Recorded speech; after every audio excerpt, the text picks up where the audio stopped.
durablement vôtre pour un monde à la fois vivant, vivable et viable.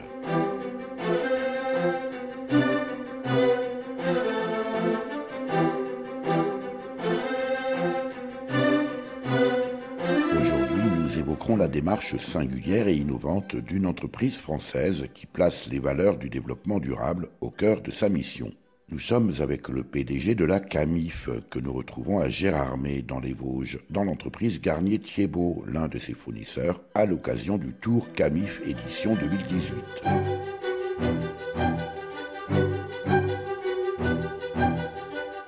Durablement vôtre, en partenariat avec les radios associatives de Lorraine.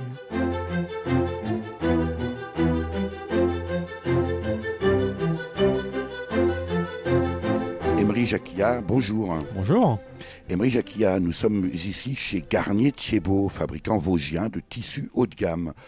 Pourquoi le choix de cette entreprise précisément ? Précisément, on est aujourd'hui à la 5e étape du Tour Camif édition 2018, qui est un tour que l'on fait chaque année, où on va à la rencontre des fabricants français avec qui la Camif travaille. On travaille aujourd'hui avec 137 fabricants, qui représentent 73% de notre chiffre d'affaires, et on pense que c'est très important de tisser ce lien fort. Voilà, c'est pour ça qu'on est là aujourd'hui. On tisse du lien avec nos fabricants, on découvre tous les savoir-faire et tous les métiers qui sont assez passionnants, qui se cachent derrière les produits qu'on vend sur le site de la Camif tous les jours. On rencontre également nos clients parce que la particularité du Tour Camif, c'est que c'est un moment fort, c'est un temps fort de l'année qu'on fait depuis 2014, où on invite nos collaborateurs et nos clients pour visiter et découvrir les savoir-faire et les usines. Pourquoi Garnier-Thiebaut ? Parce qu'il est assez emblématique finalement et représentatif de ce qui nous anime nous à la Camif et la façon dont on travaille. On a fait le choix au moment de la relance en 2009 de privilégier des produits de qualité qui est une attente très forte aujourd'hui des clients de la Camif. Fabriquer le plus localement possible et dans une démarche de développement durable. Et bien là, chez Garnier-Thiebaut aujourd'hui, on est exactement dans ces 3 points clés qui fondent la proposition de valeur de l'offre de la Camif. On a des produits de qualité, on l'a vu, c'est des métiers à tisser, c'est toute une filière qui a été maintenue également dans les Vosges. Ils ont le label, ils ont mis en place d'ailleurs ce label Vosges Terre Textile, qui indique et prouve aux consommateurs que l'ensemble du processus de fabrication, là on est sur une nappe, est bien fabriqué dans les Vosges. Et c'est essentiel pour nous d'arriver à valoriser tous ces savoir-faire, toutes ces filières, pour pouvoir les maintenir. Aujourd'hui, quand on achète à la Camif, tous les 250 achats, on maintient un emploi en France. Et ça, c'est un chiffre qui est très révélateur du pouvoir qu'on offre au consommateur quand il achète un produit. Et c'est une des premières innovations qu'on a lancées sur camif.fr, de pouvoir localiser finalement le produit qu'il va acheter et voir où sont les fabricants autour de chez lui, privilégier avec son pouvoir d'achat l'emploi local, faire moins de kilomètres au produit. Et le dernier point, c'est l'attention à l'environnement. On a montré tout à l'heure dans la visite de l'usine toute cette attention à ce sujet-là, les investissements qu'il y a derrière, parce qu'il faut se rendre compte, oui, un produit fabriqué en France, il va être plus cher, mais il va être de meilleure qualité, il va durer plus longtemps, et puis il respecte des normes sociales et environnementales, ce n'est pas forcément le cas ailleurs. Donc voilà, le tour, c'est montrer, valoriser, découvrir, rencontrer, et Garnier-Thiebaut pour nous, c'est un fabricant un peu le dernier des Mohicans. Pense qu'il n'y a plus de textile et plus d'industrie textile en France. C'est pas vrai. Il y en a encore dans le Nord, il y en a encore dans les Vosges. Et c'est maintenir ce tissu sur nos territoires, ça nous semble fondamental. Là aussi, c'est le cas de le dire. Emery Jacquia, vous avez évoqué tout à l'heure la relance de la Camif. Pourquoi ? Moi, je suis un entrepreneur. J'avais créé Matelsom en 95 et quand j'ai assisté à la chute de la Camif, qui était la coopérative des adhérents mutuels des instituteurs de France, qui s'étaient regroupés en 47 pour se rééquiper, je me suis dit, mais même si une entreprise peut connaître des difficultés, parce que voilà, le passage du catalogue papier à l'internet, c'est pas si simple que ça, une grande marque, ça meurt jamais. Donc, j'ai eu envie de mettre mon énergie d'entrepreneur et puis ma passion aussi de l'internet, parce qu'on a relancé la Camif sur internet, donc c'est camif.fr aujourd'hui. Au profit d'une belle marque. Et je suis assez convaincu, quand une marque a des valeurs fortes et un attachement très fort de ses clients, c'est un signe de durabilité. Donc, Alors aujourd'hui, camif.fr s'engage très fortement dans le développement durable. C'est un pur effet marketing, Emery Jacquia, ou c'est dans vos gènes? C'est au cœur de la proposition de valeur dans l'offre, c'est au cœur du projet même de relance de la Camif. Une des premières choses qu'on a mis en place, c'est l'attention à avoir le maximum d'impact positif sur les enjeux sociaux. Ça a commencé à Niort, sur le territoire, puisqu'on a relancé la Camif sur Niort, en recréant des emplois à Niort. On a contribué à recréer 170 emplois à Niort à travers l'installation de notre siège social à Niort, mais aussi la relation client qui est traitée à Niort, la logistique. On a mis en place une formation e-commerce. Et cet impact positif au cœur du modèle, c'est ce qui fait la particularité de la Camif aujourd'hui. Et donc c'est d'ailleurs ce qui nous a guidés et tout au long des 9 ans là maintenant où on a redéployé la Camif. Je l'ai dit tout à l'heure ce matin, on est aujourd'hui une entreprise à mission. Notre mission, c'est de réinventer une économie plus circulaire, plus locale, plus inclusive, qui sert à l'homme et meilleure pour la planète. C'est ça le cœur de la mission de la Camif et c'est ce qui nous anime tous les jours. Ça veut dire, Emery Jacquia, que vous comptez finalement sur vos clients pour précisément acheter français, acheter responsable, acheter écologiquement responsable? Non seulement on compte sur eux, mais on leur rend le pouvoir par une grande transparence sur l'information du lieu de fabrication. C'est une des premières innovations sur le site de la Camif, pouvoir choisir son produit en fonction du pays, de la région, du département de fabrication. Et on découvre qu'autour de chez nous, on a encore des fabricants. Ensuite, et qu'on peut, avec son pouvoir d'achat, favoriser l'emploi local, faire moins de kilomètres au produit. Donc l'idée, c'est comment la Camif peut mettre en relation et créer ce lien entre fabricants, producteurs et consommateurs. C'est un peu la vision qu'on a, c'est qu'on est ce site, cette plateforme qui peut recréer ce lien. Et c'est ce qu'on fait aujourd'hui quand on fait le tour de Camif, le tour de France. Parce que hier on était en Ardèche. On recrée du lien entre le producteur et le consommateur. Ce lien qui a été coupé, cassé, distendu par une grande distribution qui a été chercher de plus en plus loin des produits de moins en moins chers. Alors justement, à ce propos, Emery Jacquia, il m'est interdit aujourd'hui par la loi française de produire des t-shirts fabriqués par des enfants. En revanche, j'ai parfaitement le droit de m'enrichir en important ces mêmes t-shirts fabriqués au Bangladesh par des enfants et les importer et les vendre en France. Comment vous pouvez résister à une telle différence concurrentielle? C'est un rôle de pédagogie, je crois que c'est au cœur aussi des problématiques de la Camif, c'est comment on arrive à faire passer toute la différenciation par du Made in France. Quand on achète un produit français, on a généralement un produit de meilleure qualité. Quand on achète un produit français, on a des emplois en France qu'on maintient. Et aujourd'hui, on réconcilie à travers le site de la Camif notre comportement de citoyen avec celui de consommateur. Donc il y a un gros rôle de pédagogie. Une des premières choses qu'on a aussi lancées sur le site de la Camif, c'est les visites d'usines où en fait on a des vidéo-reportages au cœur des usines pour montrer vraiment ce qui se cache derrière un produit qui est fabriqué en France. Combien d'emplois, quels sont les métiers, quels sont les savoir-faire. On va assez loin jusqu'à la transparence puisqu'on affiche le nombre de kilomètres parcourus par l'ensemble des composants pour aller jusqu'à l'usine. Et c'est à ce prix de la transparence qu'on regagne la confiance des consommateurs et qu'on leur fait faire un arbitrage en faveur de produits fabriqués en France plutôt que fabriqués très loin. Parce que le consommateur aujourd'hui a une certaine défiance à l'égard du monde de l'entreprise. Vous semblez prendre effectivement contre-pied.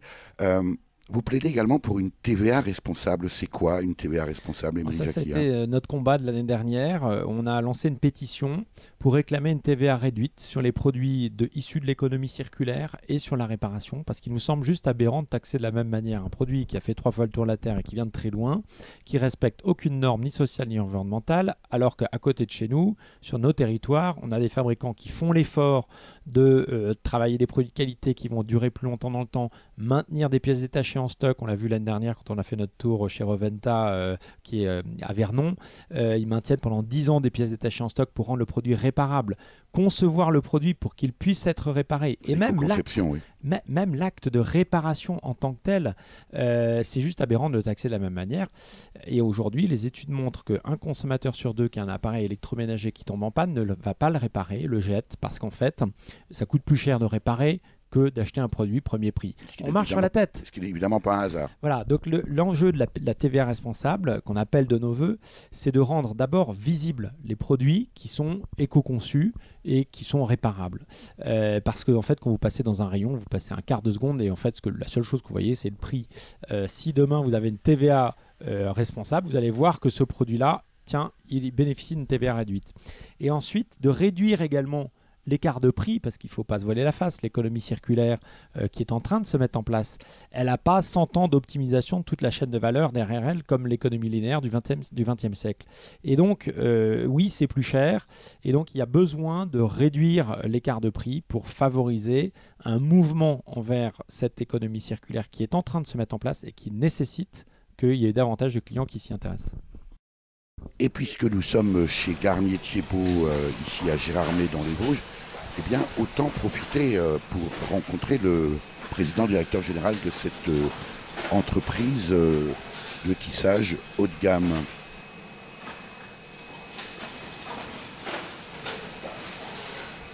Changer le monde, répéter une bombe, la misère, la pauvreté, tout souffler. Les sans-abri, l'injustice, le pouvoir, tout faire péter. Dans la gigantesque fourmilière, donner un énorme coup de pied. Ceux qui ont les yeux fermés, aveuglés, les réveiller. Les égoïstes, les secouer, les arrivistes, les balancer, les communistes en inspirer, les écolos, les épauler, la droite troquer ses idées, la gauche il faut l'équilibrer. Enfin trouver l'harmonie. Non, ce n'est pas une utopie. Mais pour changer le monde, on a besoin de vous tous réunis à la table ronde. Ne laissons pas à nos enfants une terre démunie, décadente. Donnons-nous la main, avançons serrés comme une armée qui n'a plus rien à perdre demain. Donnons-nous la main. Ensemble proclamons nos idées, la vision du monde. Il faut la bousculer, le blason, le redorer. Changer le monde, faire péter une bombe, la misère, la pauvreté. Tout souffler, les sans-abri, l'injustice, le pouvoir. Tout faire péter dans la gigantesque fourmilière. Donner un énorme coup de pied. Oh, oh, oh, oh. Changer le monde. Oh, oh, oh, oh. Changer le monde. Oh, oh, oh, oh. Changer le monde. Oh, oh, oh, oh. Changer le monde. Et main dans la main. Soyons malins, préparons le terrain, plus de monde en déclin. Réparons nos erreurs et pensons bien plus au bonheur. Il est l'heure de se réveiller, nos enfants les éduquer. La confiance, le respect et l'amour, se les partager. Plus de liberté mais plus de responsabilité. Les vraies valeurs enfin, les leur inculquer. Oh, oh, oh, oh. Changer le monde. Oh, oh, oh, oh. Changer le monde. Oh, oh, oh, oh. Changer le monde. Oh, oh, oh, oh. Changer le monde. Changer le monde. Faire péter une bombe, la misère, la pauvreté. Tout souffler, les sans-abri, l'injustice, le pouvoir. Tout faire péter dans la gigantesque fourmilière. Donner un énorme coup de pied. Oh, oh, oh, oh. Durablement vôtre, Éric Mutschler. Oh, oh, oh, oh. Changer le monde. Oh, oh, oh, oh. Changer le monde. Oh, oh, oh, oh. Changer le monde. Changer le monde. Changer le monde. Changer le monde. Changer le monde.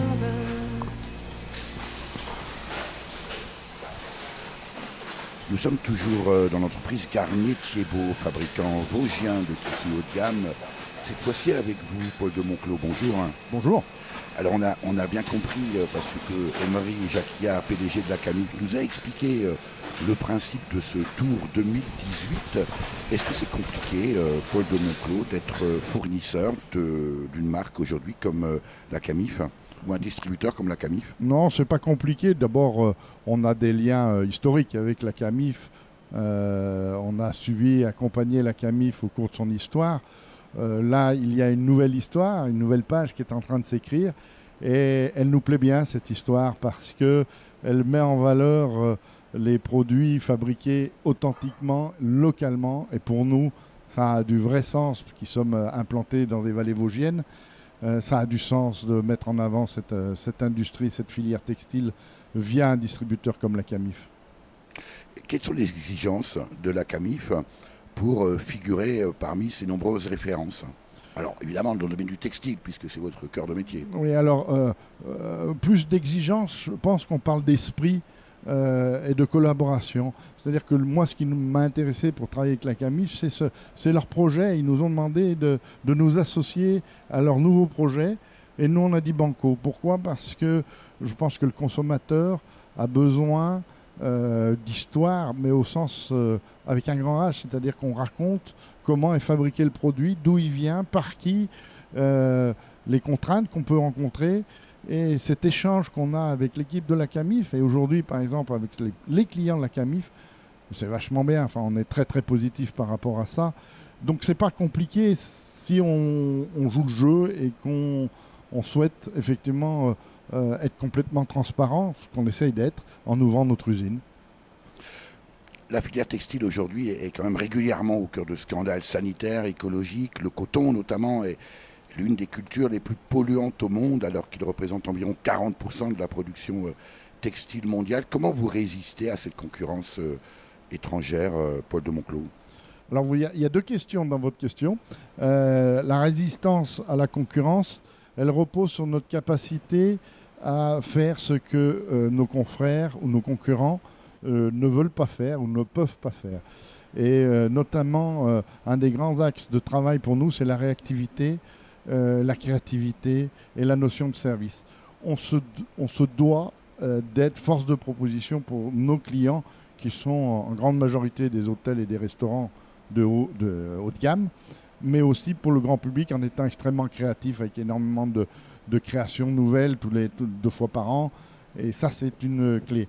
Ensuite, vous parlez d'une filière régulièrement mise sous la lumière en termes d'action environnementale. C'est vrai, mais je pense que... Et sociale. Et sociale. Alors, oui, il est clair que la mondialisation est venue faire des ravages dans la filière textile, notamment du textile de masse, parce que ce qui a été délocalisé en priorité, c'est ce qu'on appelle le mass market, les volumes, et ça reste encore un élément important. Donc les industriels de la filière textile locale ont compris qu'il fallait qu'ils trouvent d'autres débouchés en ne se battant plus sur les prix, parce que c'était mort.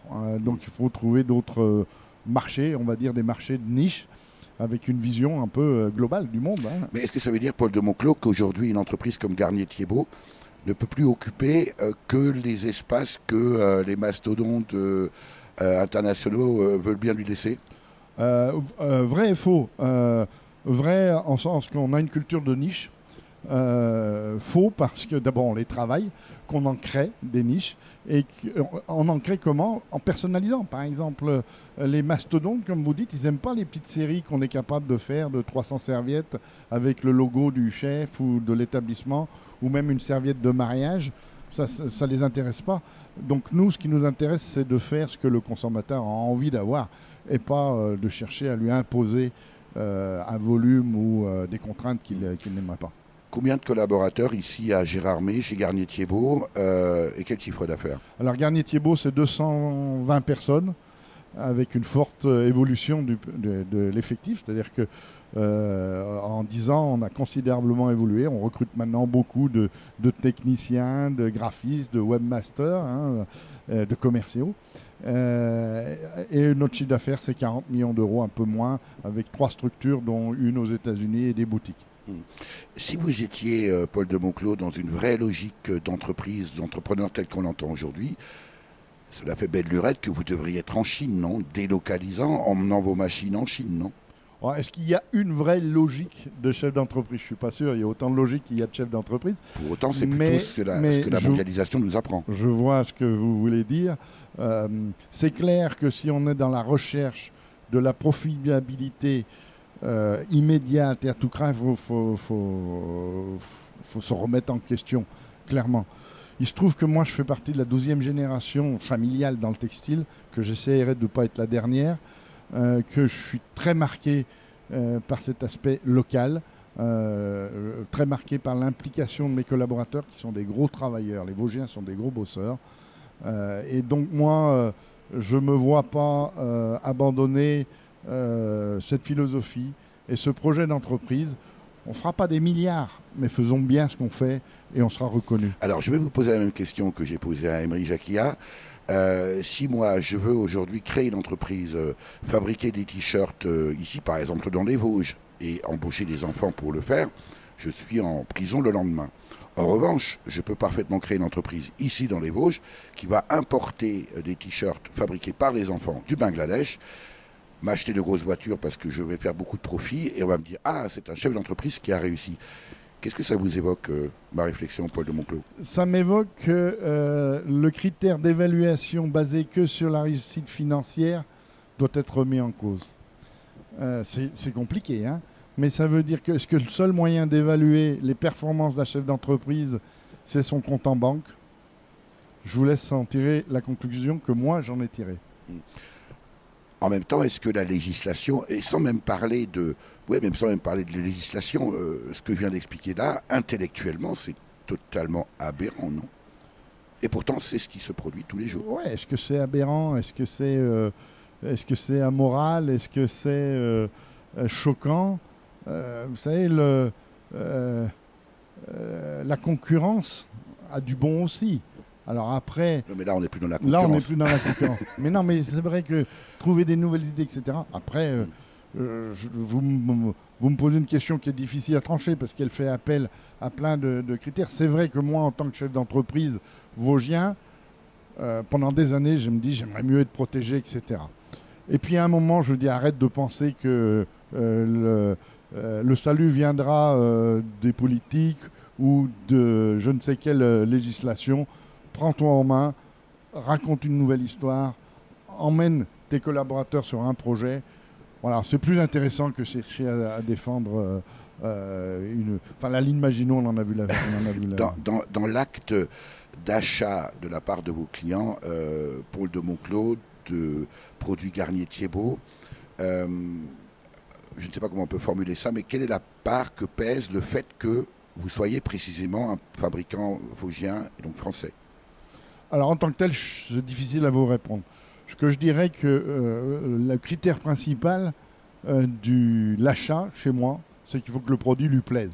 Soit ça lui plaît techniquement, si c'est un hôtelier ou un restaurateur, soit ça lui plaît esthétiquement pour une consommatrice qui veut mettre une belle nappe chez elle. C'est d'abord le critère. Après, je vous l'ai dit, le client commence à vouloir savoir comment c'est fait, où c'est fait, par qui, comment je dois l'entretenir. Il commence à poser tout un tas de questions. Il est évident que... Ce que vous ne rencontriez pas il y a quelques années? C'est clair. Mais moi, je ne suis pas donneur de leçons. Je revendique le droit, et je laisse le droit au consommateur de pouvoir acheter éventuellement, s'il a envie, une nappe à 10 € un jour et une nappe à 150 € l'autre jour. Ce que je m'évertue, et je pense que là, on a une vraie démarche commune avec la CAMIF, à faire, c'est que le consommateur, s'il achète une nappe en voulant qu'elle soit française, il faut vraiment qu'il ait la possibilité de le faire en toute connaissance de cause. C'est l'histoire de notre label, le Terre Textile. On ne veut pas que les consommateurs achètent en se faisant un peu, j'ai une expression un peu triviale, barbouiller les carreaux. De l'avenir pour le textile made in Vosges, Paul de Monclos? Oui, alors le textile est une formidable industrie parce qu'elle a la croisée des chemins d'innovation entre la technique, la technologie, la chimie, on l'a vu, la chimie verte. Donc, il faut savoir d'ailleurs que le textile est un des plus gros pourvoyeurs de brevets. Et donc, moi, j'ai de l'espoir sur le textile dans les Vosges. Merci, Paul de Monclos. Au nord, il y avait les coraux, mais à l'est, c'était le coton. du travail, plus que de raison. Les hommes tisseront pour de bon. Pendant un siècle et demi, ce monde s'est développé, se blottissant dans les vallées. Ils venaient de la montagne, ces hommes des campagnes, qui ont fait que les Vosges gagnent. Des blanchiments surprès autour de Gérardmer, un univers immaculé.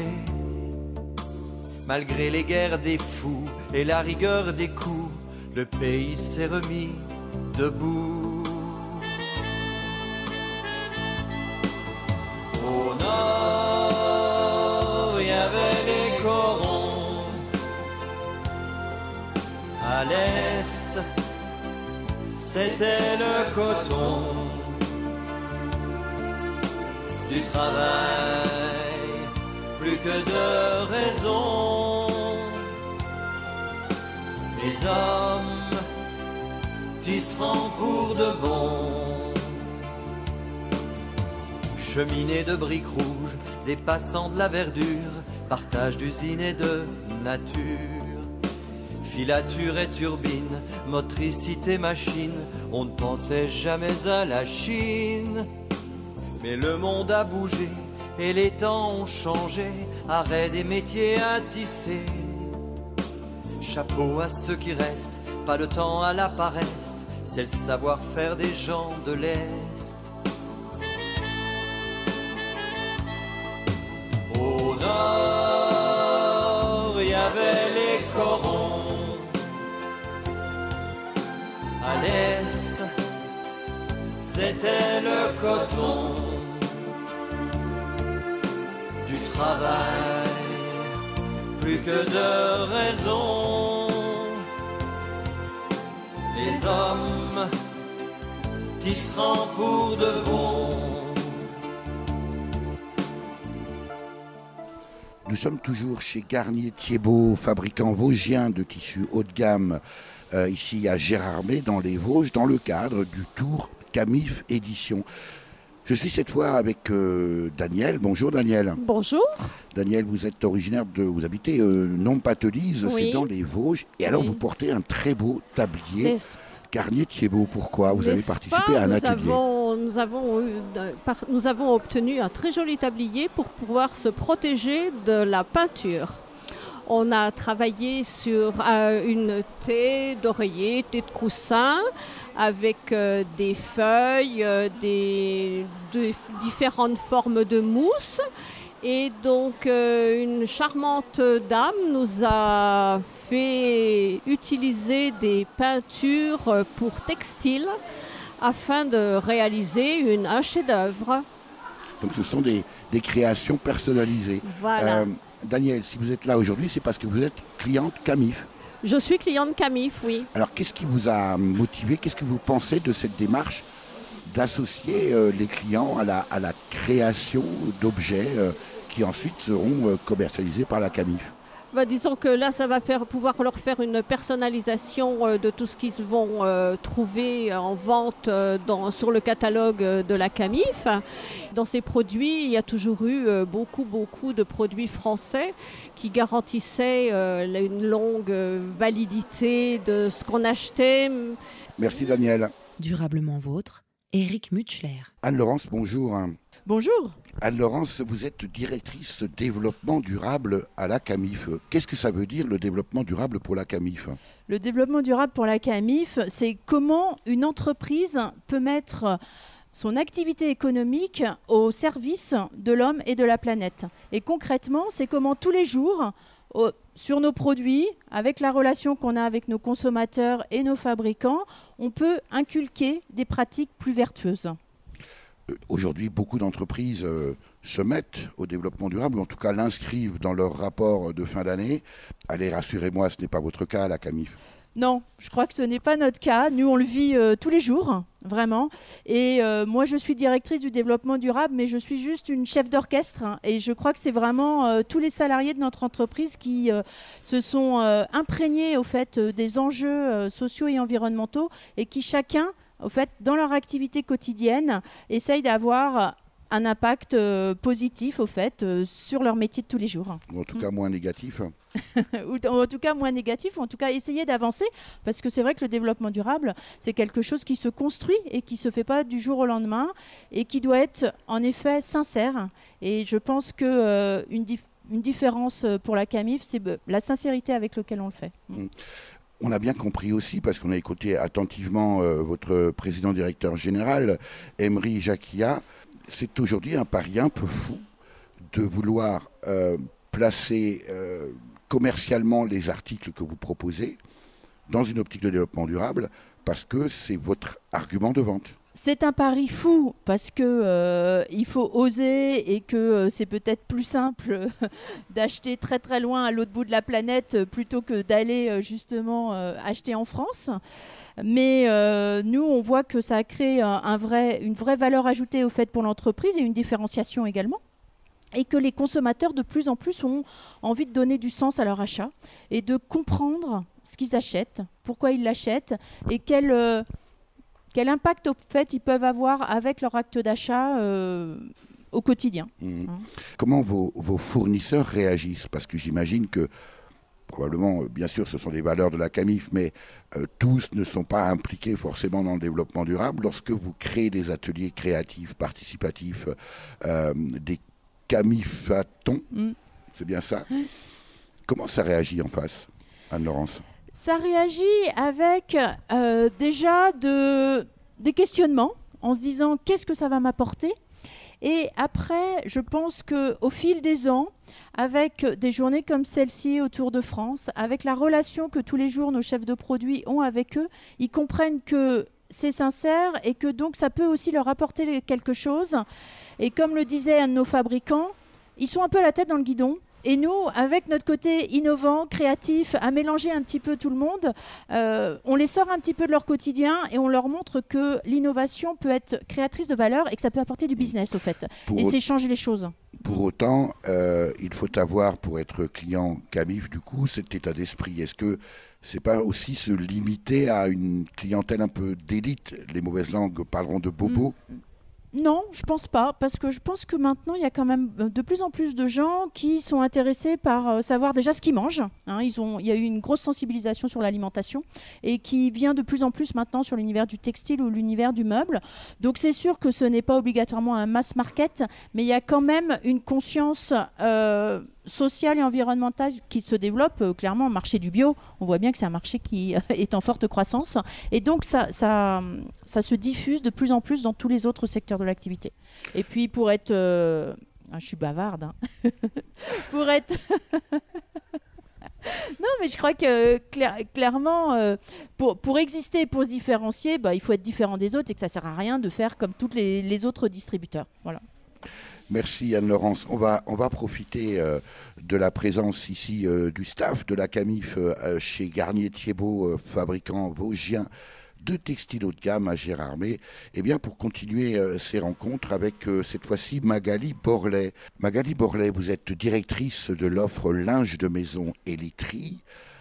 Pour illustrer la démarche que vous nous avez présentée aujourd'hui de la CAMIF, j'aimerais que vous évoquiez la filière lin, parce qu'elle est très représentative de la manière dont on marche sur la tête aujourd'hui en France. Écoutez, oui, tout à fait. En fait, on était la semaine dernière chez la société Saneco, en fait, qui nous a montré une activité de taillage du lin. Ça veut dire en fait, le taillage du lin, c'est l'activité qui consiste à partir de la botte de paille de lin jusqu'à la bobine de fibre, en fait, prête à être filée. Voilà. Et donc, pour CAMIF Édition, on a effectivement un projet de développement d'une collection de linge de lit en lin. Donc, le lin, il faut savoir que c'est un peu effectivement une aberration, puisque 85% de la production mondiale de lin vient de France et de la région là, entre la Normandie, on va dire, et les Flandres. Mais en France, en fait, l'outil industriel pour transformer ce lin, c'est complètement perdu en fait, au fil des années. Ça veut dire que le lin qu'on produit en France part à l'état brut à l'étranger? Dans sa très grande majorité, effectivement. Et donc nous, pour créer notre programme, notre collection de linge de lit en lin, on a vraiment eu en fait, du mal à trouver en fait, les acteurs de la filière textile. Il n'y a plus de filature en France, par exemple. Donc malheureusement, cette activité activité-là, c'est compliqué à mettre en œuvre en France. Par contre, on a réussi à trouver encore dans la région lyonnaise une activité de tissage. Donc notre collection sera tissée près de Lyon et elle sera ensuite confectionnée dans le Nord. Est-ce que ça veut dire, Magali Borlet, qu'il y aurait une opportunité, peut-être grâce à des entreprises comme la Camif qui ensuite commercialisent en grand nombre, il y aurait une possibilité, une opportunité de création d'une activité de tissage de lin en France? Il y a effectivement toute une filière à remobiliser. Pour vous donner un exemple aussi, dans les entreprises que l'on avait contactées et qui au départ s'étaient mobilisées pour travailler sur le projet, il y en a une qui est en train de déposer le bilan et qui, malheureusement, on a dû trouver un acteur de remplacement un peu en dernière minute. Donc oui, il y a une filière et des acteurs à mobiliser autour de programmes sur le lin en France, très clairement. Magali Borlet, la situation que vous venez d'expliquer sur le lin, est-ce qu'on la retrouve également dans d'autres filières parmi les produits que l'on trouve à la Camif? Alors sur la literie, c'est une activité qui est encore essentiellement en fait fabriquée en France, donc il y a des vrais savoir-faire. Donc sur la literie, oui, il y a vraiment des vrais savoir-faire industriels en France. Par contre, sur l'ameublement, il y a effectivement un petit peu des trous dans la raquette encore. On arrive encore à trouver des artisans ou des entreprises qui travaillent un peu de manière artisanale et qui font de très belles choses sur le haut de gamme, mais sur des produits en fait, on va dire de milieu de gamme un peu mass market. En France, il n'y a plus d'industriels qui savent faire, qui savent répondre à ce besoin-là. Merci Magali. Un mot encore, Anne-Laurence, directrice du développement durable de la Camif. Même question que tout à l'heure, l'économie circulaire pour la Camif, ça veut dire quoi? L'économie circulaire, au fait, c'est de changer de modèle.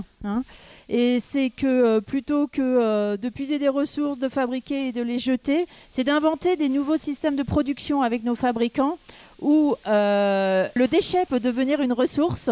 Et on est en train d'initier, au fait, sur tous les secteurs d'activité, des démarches innovantes sur l'économie circulaire. Oui, je peux vous donner un exemple où on a fabriqué, au fait, un meuble avec des matériaux issus d'une déchetterie de meubles anciens.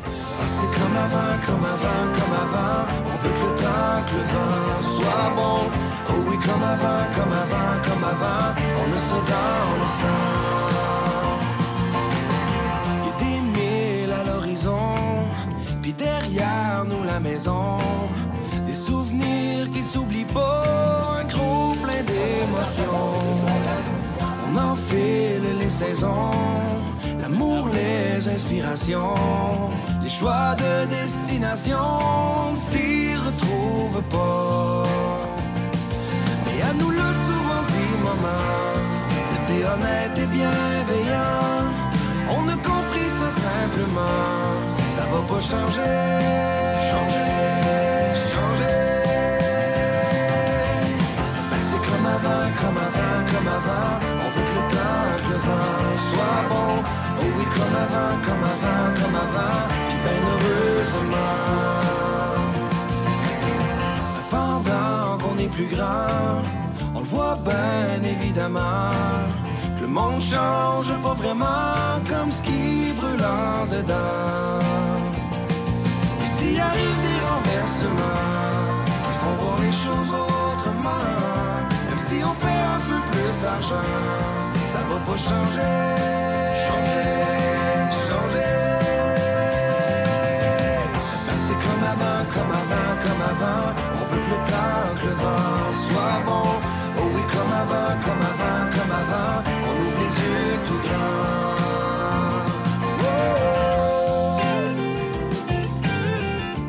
Durablement vôtre, Éric Mutschler.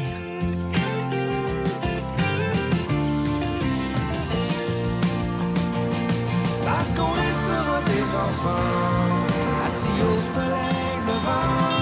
Ça ira toujours un peu de soi, de le chanter, chanter, chanter. Que c'est comme avant, comme avant, comme avant. On veut que le temps, que le vent soit bon. Oh oui, comme avant, comme avant, comme avant. On a ça dans le sang. On est comme avant, comme avant, comme avant. On veut que le temps, que le vent soit bon. Oh oui, comme avant, comme avant, comme avant. On amène ça devant.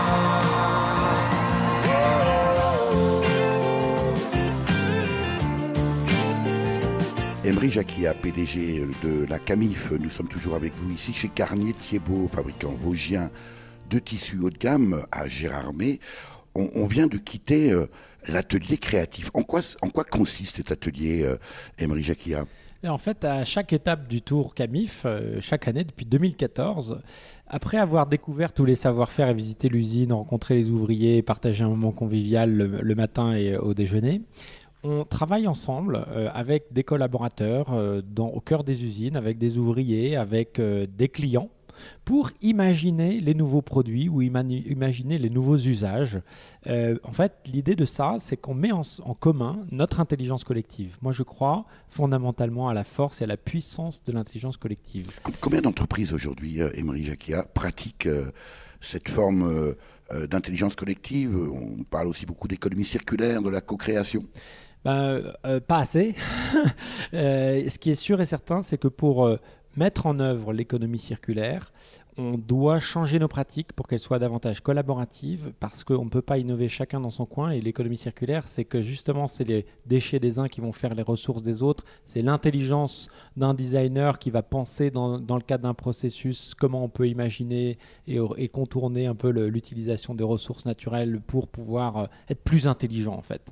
Et notre enjeu, c'est d'être intelligent et d'aller vite. Et l'intelligence collective qu'on déploie pendant les ateliers créatifs, ils sont extrêmement riches parce qu'à chaque étape, on sort avec 10 idées fortes. Notre problème principal, c'est le temps et la ressource qu'on a après pour les faire, pour les traduire véritablement, concrètement. Donc, c'est une façon de faire de l'innovation ouverte qui, pour moi, préfigure les nouveaux modes de collaboration nécessaires pour accélérer cette transition vers des modèles plus vertueux. Emery Jacquia, comment en êtes-vous arrivé à devenir PDG de la Camif ? Quel est votre propre parcours ? Moi, je suis un entrepreneur. J'ai créé ma propre entreprise Matelsom en 1995, à 23 ans. J'avais pas d'expérience, j'avais juste envie de défricher des nouveaux modèles, arriver à Avec une école quand même dans le commerce. Oui, j'ai fait HEC. Je suis parti 1 an et demi à New York où j'ai fait une coopération chez Orangina. Donc j'ai appris la vente d'Orangina à Manhattan, dans le Queens et à Brooklyn. Là, on est loin de l'intelligence collective. Oui, on est très loin. Et par contre, on est dans l'intelligence de comprendre comment on peut vendre à différentes cultures, parce qu'il y a un brassage culturel très important à New York et j'ai beaucoup appris. Et c'est là où j'ai trouvé l'idée de Matelsom, parce qu'en fait, j'avais envie de monter mon entreprise. J'ai fait HEC et à la dernière année, je fais la majeure HEC entrepreneur. J'ai fait HEC pour cette majeure parce que j'avais envie d'être entrepreneur. Et c'est d'ailleurs un parcours pas très académique pour HEC parce qu'il n'y a aucun cours théorique, c'est que de la pratique. On travaille que sur des cas d'école, que sur des cas concrets, avec des entrepreneurs qui arrivent, des projets de start-up, des projets de reprise d'entreprise. C'est assez passionnant. On ne parlait pas encore vraiment de développement durable, au moins au sein de HEC à l'époque. Non, on n'en parlait pas du tout. Mais moi-même, quand en 2009, je relance la Camif, je ne savais pas ce que ça voulait dire la RSE. Je savais par contre que... Pour responsabilité sociétale des entreprises. Voilà. Mais par contre, je savais qu'il fallait redonner du sens à cette entreprise. Pour moi, c'est ça que ça veut dire RSE. Redonner du sens à l'entreprise. Ah oui, très joli acronyme. Oui, c'est un bel acronyme parce que c'est ça, en fait, véritablement, s'interroger sur quelle est la place de l'entreprise dans la société. Est-ce qu'elle peut se contenter de faire du profit ? Est-ce qu'elle n'a pas finalement un rôle à jouer très important dans la résolution des enjeux sociaux et environnementaux ? Et comment on peut mettre à profit notre énergie, qu'elle soit humaine ou financière, nos moyens, qu'ils soient, tout notre capital humain et financier au service d'enjeux de société. Et moi, je crois qu'aujourd'hui, au XXIe siècle, les entreprises qui réussiront sont celles qui, justement, réussiront à prouver l'impact positif de leur modèle d'affaires sur ces enjeux de société. Ça veut dire, Emery Jacquia, si je vous suis bien, qu'on peut faire du business bon pour la planète ? Oui, absolument. On peut concilier profit et impact positif. Les deux ne sont pas incompatibles, je dirais même au contraire. Quand l'entreprise adresse des défis sociaux, environnementaux, comme on le voit pendant le tour du Made in France, quand on fait le tour et qu'on a les clients qui sont là et qui découvrent finalement tous les savoir-faire que effectivement avec leur pouvoir d'achat, ils peuvent favoriser, que la Camif leur donne les moyens de pouvoir choisir en fonction du lieu de fabrication, choisir selon des critères sociaux et environnementaux. On est le seul site à faire ça dans un environnement hyper concurrentiel aujourd'hui. On a des très gros acteurs qui mettent une pression considérable sur le prix, sur le niveau de service attendu par les clients, comme Amazon par exemple, pour ne pas les citer. Si on est là aujourd'hui, 9 ans après la relance de la Camif, c'est que notre modèle a su prouver qu'on peut concilier, réussir à relever des défis sociaux et environnementaux et trouver un modèle profitable.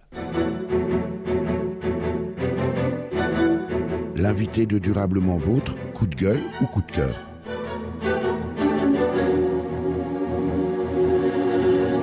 Emery Jacquia, PDG de la Camif, quand on est comme vous, chef d'entreprise engagé aujourd'hui dans l'économie circulaire, dans l'éco-responsabilité dans l'entreprise, ou une démarche qui redonne du sens à l'entreprise, ou dans l'entreprise, la RSE pour responsabilité sociale des entreprises, je l'ai bien noté celle-là, on est plutôt coup de cœur ou plutôt coup de gueule? On est positif et positivement parfois en colère puisque nous par exemple l'année dernière, le jour du Black Friday, on a décidé de fermer le site de la Camif. Rappelez-nous ce qu'est le Black Friday. Le Black Friday, c'est un peu le syndrome de l'hyperconsommation. Ce jour-là, vous avez Amazon et toute une série de marchands qui vous font croire que vous allez faire... Ça fait quand même 2 fois que vous citez la marque Amazon. Oui, parce qu'aux États-Unis, c'est 50% du e-commerce et en fait aujourd'hui, on voit qu'il y a très très peu d'acteurs qui tirent profit du développement de l'Internet, alors qu'au début de l'Internet, on pensait que ça serait quelque chose d'assez ouvert. Finalement, on se rend compte que c'est quelque chose qui est assez dangereux finalement, parce que le pouvoir est dans les mains de très peu d'acteurs. Et ces acteurs-là, ils mettent une pression considérable sur le consommateur, sur toute la chaîne de valeur, que ce soit les fabricants, les distributeurs, les transporteurs. Livrer gratuitement au 5e étage, moi je ne sais pas trouver de livreur qui vous livre un canapé au 5e étage gratuitement. Pourtant, le consommateur aujourd'hui, il attend une livraison gratuite en 2 heures, il trouve que c'est normal. Donc il y a quelque chose où on marche un peu sur la tête. Et donc ce jour-là, jour du Black Friday qui est importé des États-Unis, qui ne veut rien dire chez nous, l'année dernière, il y a beaucoup de marchands e-commerçants qui sont lancés aussi dans la foulée à proposer des offres soi-disant très intéressantes. L'étude de Que Choisir montre qu'en fait on fait 2% de discount en moyenne ce jour-là, donc c'est pas vraiment très intéressant.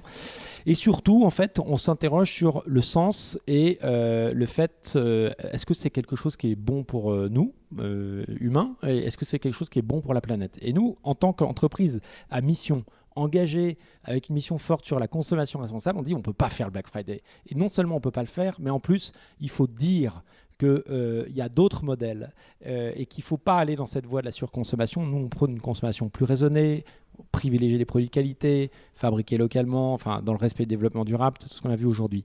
Et donc, il nous a semblé incohérent de participer et peut-être qu'il était nécessaire d'entendre une voix différente. C'est ce qu'on a fait l'année dernière en fermant le site camif.fr. On ne vendait rien ce jour-là. On a invité nos collaborateurs à donner une journée de leur temps à des associations pour montrer qu'il y avait des alternatives à la surconsommation, qu'on pouvait aller réparer ses vieux meubles, réparer son électroménager. On a été chez Envie à Angers pour réparer l'électroménager. On a été à La Matière à La Rochelle pour recycler. On a été à Paris chez Zero Waste pour montrer comment on pouvait réduire sa consommation, faire sa propre lessive.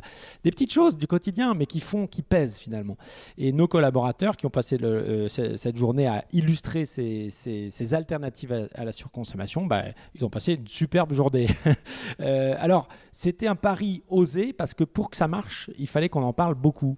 Et 10 jours avant le Black Friday, j'ai eu quelques sueurs froides parce qu'on avait imaginé ça au mois de mai, on avait en septembre tout organisé avec les associations, etc. Et puis 10 jours avant, on contacte les premiers journalistes et notre attaché de presse me dit « Emery, c'est une catastrophe, ça n'intéresse personne. » Et ça n'est que 3 jours avant que, inondés personnellement dans leur boîte mail par des messages de Black Friday de toutes parts, que finalement les médias se sont dit oui, c'est vrai, il y a un problème et il faut qu'on parle d'initiatives alternatives. Et la Camif, là on a fait ce jour-là la une des médias pour montrer qu'il existait autre chose, que peut-être ce jour-là on appelait les clients à refuser de rentrer dans ce modèle-là qui n'est pas bon pour l'homme, pas bon pour la planète, pas bon pour notre portefeuille parce qu'on achète des produits superflus dont on n'a pas besoin.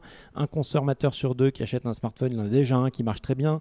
Donc vous voyez, à un moment donné, prendre du recul, ça nous semblait indispensable, faire cette respiration dans la journée. C'est aussi dans une l'année. opération de marketing après tout, puisque Mais c'est oui, une façon de faire mais c'est connaître la important. Camif. 18 000, On peut pas vous en je vais vouloir. vous le dire. On a fait un record ce jour-là de 0. On a fait 0 de chiffre d'affaires. Ça, c'est clair. Par contre, on a fait 18 000% de croissance sur les réseaux sociaux. C'était aussi une façon de marquer l'engagement de la Camif et de faire revenir sur le devant de la scène une belle marque qui a des valeurs fortes et qui le dit haut et fort. Emery Jacquiat, est-ce que vous avez le sentiment qu'aujourd'hui, nos élus, nos politiques, nos représentants locaux, nationaux, vont dans le sens du modèle économique que vous êtes en train de développer à la Camif ? Je pense que le pouvoir aujourd'hui, il appartient davantage aux citoyens, aux consommateurs, aux entreprises. C'est à nous de changer les choses. On voit bien que les élus... que le politique, on en est à la COP combien 23, 24. Le politique ne peut pas tout, quoi. Hein. C'est à nous de changer les choses. Donc, est-ce qu'il y a des freins ? Oui, parfois il y a des freins. Quand on voit aujourd'hui chez Garnier Thibault qu'on fait de l'import depuis de Pakistan ou d'Inde de linge de maison qui ne respecte aucune norme ni sociale ni environnementale, alors qu'on a ici un fabricant qui est très engagé, bah oui, on se dit il y aurait besoin d'avoir une fiscalité davantage proactive pour les produits au bénéfice de l'homme et de la planète. C'est pour ça qu'on a lancé la pétition pour la TVA responsable. Emery Jacquiat, merci. Merci à vous. Je rappelle que vous êtes le PDG de la Camif, en visite chez Garnier Thibault à Gérardmer dans les Vosges, l'un de vos fournisseurs, et aussi venu à la rencontre de vos clients dans le cadre du Tour Camif édition 2018. Merci aussi à tous les intervenants de cette émission. Pour en savoir plus, rendez-vous sur www.camif.fr. Vous avez pu écouter dans l'ordre Changer le monde par la belgo-portugaise née au Congo CIADM paru sur l'album Éclectique sorti en 2015, Le coton par le Vosgien Dominique Walter, lui-même petit-fils des anciens propriétaires des tissages Walter de Granges-sur-Vologne, à ne pas confondre avec l'homonyme qui terminera 16e sur 18 participants à l'Eurovision de 1966 sur la musique de la chanson Les Corons de Pierre Bachelet paru sur l'album éponyme sorti en 1982. Et enfin, Comme avant, par le groupe canadien Deux Frères, paru sur l'album En route, sorti en 2017. À la technique et au montage, Véronique Olivier. Vous pouvez réécouter cette émission dès la semaine qui suit sa première diffusion sur le site www.durablementvôtre.fr.